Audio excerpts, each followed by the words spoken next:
Assalamualaikum warahmatullahi wabarakatuh. Izin memperkenalkan diri, nama Bagus Yohan Hernando, NPM 22411024, kelas manajemen 22A.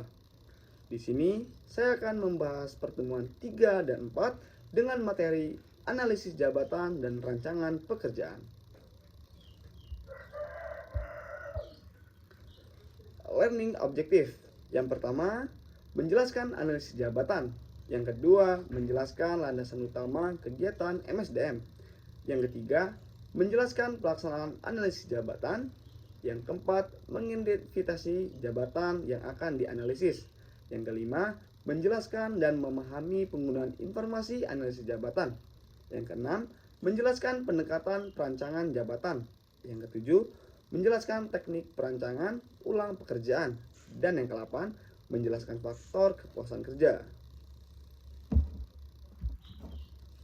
Ini dia beberapa gambar pengertian analisis jabatan. Baiklah, pengertian analisis jabatan.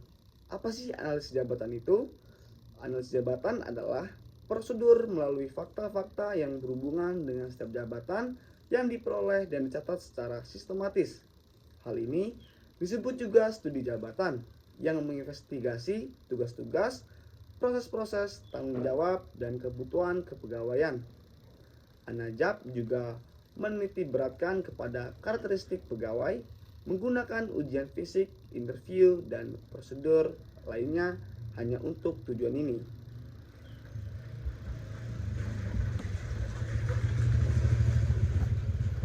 Slide selanjutnya, alasan pelaksanaan analisis jabatan. Analisis jabatan dilakukan karena suatu informasi dapat menjadi landasan untuk mencocokkan pekerjaan dengan petugas, beban kerja yang dilakukan, hambatan yang ditemui oleh pelaksana, dan landasan dalam pelaksanaan keseluruhan kegiatan MSDM untuk memenuhi fungsinya.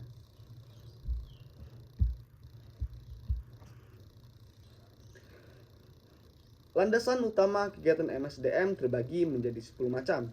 Yang pertama, mengevaluasi tantangan lingkungan terhadap pekerjaan seseorang. Yang kedua, menghindari persyaratan kerja tidak dibutuhkan yang dapat menyebabkan diskriminasi dalam pekerjaan. Yang ketiga, mengungkapkan elemen-elemen kerja yang dapat membantu atau mengabaikan kualitas kehidupan kerja. Yang keempat, merencanakan kebutuhan sumber daya manusia pada masa yang akan datang. Yang kelima, mencocokkan pelamar kerja dengan jabatan yang kosong. Yang keenam, menentukan pelatih untuk pegawai baru dan pegawai yang sudah berpengalaman. Yang ketujuh, menentukan rencana untuk mengembangkan pegawai yang memiliki potensi. Yang kedelapan, menentukan standar kerja yang realistis. Yang kesembilan, menempatkan pegawai dalam jabatan di mana mereka dapat menggunakan keahliannya secara efektif. Dan yang ke-10, memberikan kompensasi kepada pemegang jabatan secara adil.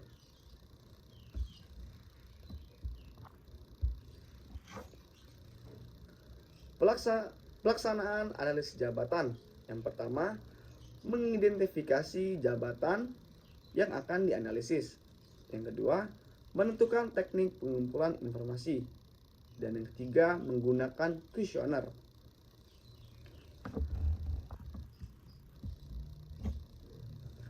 Baiklah, selanjutnya mengidentifikasi jabatan yang akan dianalisis.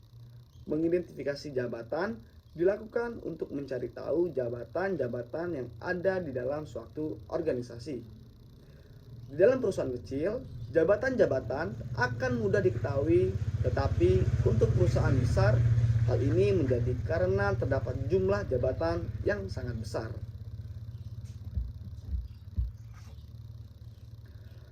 Yang kedua, menentukan teknik pengumpulan informasi. Membuat kuesioner, interview, mengadakan observasi, panel of expert, dan employee logs.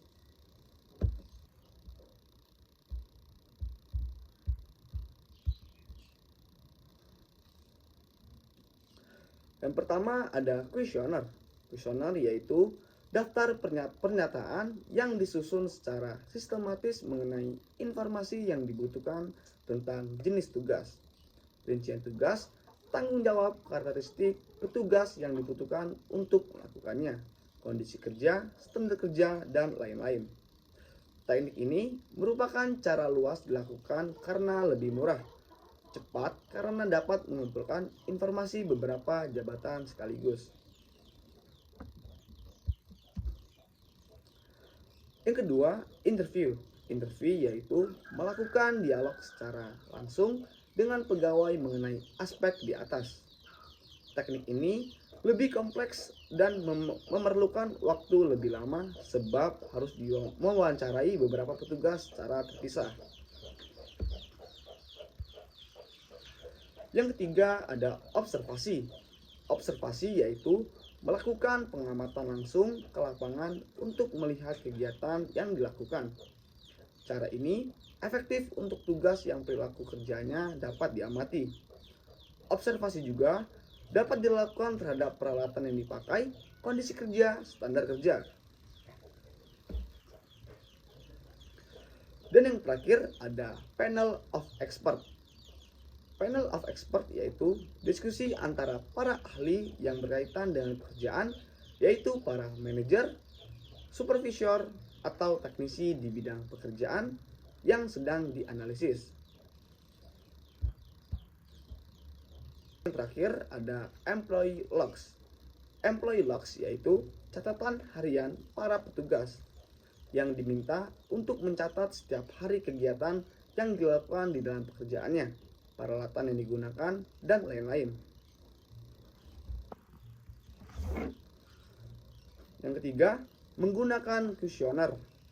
Penggunaan kuesioner merupakan teknik yang paling luas dipakai karena kuesioner lebih memungkinkan untuk menanyakan berbagai aspek yang lebih luas dari pekerjaan.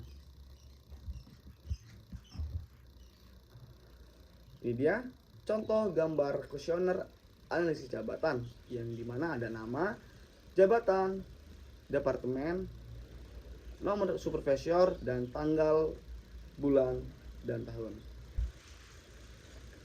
Penggunaan informasi jabatan yang pertama ada uraian jabatan atau bisa dibilang job description. Yang kedua ada persyaratan jabatan yang bisa dibilang job specification. Dan yang ketiga ada standar kerja, job performance. Ini dia contoh gambar uraian jabatan. Dan ini contoh gambar 2 spesifikasi jabatan.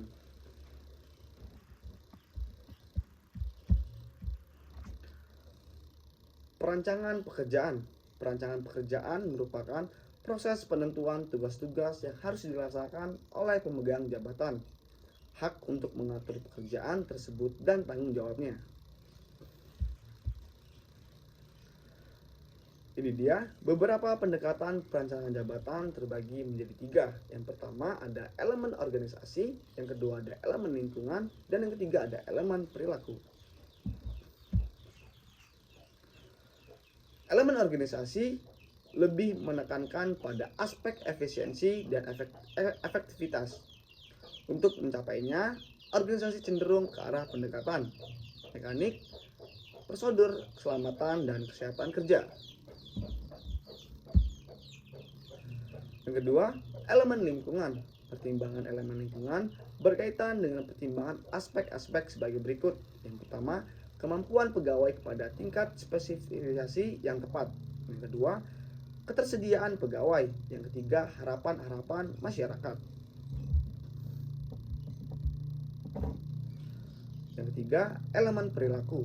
Elemen perilaku berkaitan dengan pemberian beberapa aspek dari pekerjaan yang dapat memenuhi keinginan atau motif manusia dalam pelaksanaan suatu pekerjaan.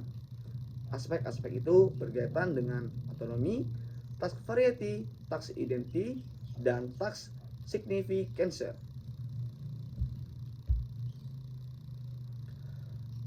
Yang pertama ada otonomi. Otonomi atau wewenang adalah sejauh mana seorang kebebasan untuk mengatur pekerjaannya. Misalnya menentukan metode, menjadwalkan pekerjaan, memilih bahan-bahan yang digunakan. Sekarang seorang pekerja dapat memiliki otonomi yang luas atau otonomi yang rendah tergantung dari jenis pekerjaannya. Yang kedua ada task variety. Task variety, tugas adalah jenis tugas yang dilakukan seseorang dan digunakan keahliannya yang berbeda.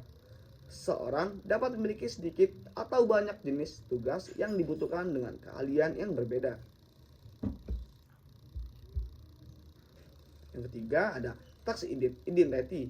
Task identity adalah sejauh mana seorang pekerja terlibat dalam penyelesaian proses keseluruhan pekerjaan.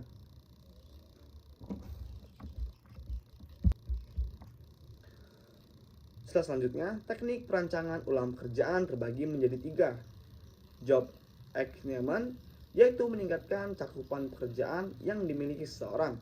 Yang kedua, job enrichment, yaitu meningkatkan otonomi seseorang dalam mengatur pekerjaannya. Yang ketiga, job rotation, yaitu meningkatkan variasi tugas yang dimiliki seseorang dengan cara memindahkan seorang petugas untuk melakukan pekerjaan yang berbeda. Oke, baiklah. Itu saja presentasi yang bisa saya bicarakan. Kurang lebihnya saya mohon maaf, pada Tuhan saya mohon ampun. Sekian wa taufiq wal hidayah. Wassalamualaikum warahmatullahi wabarakatuh.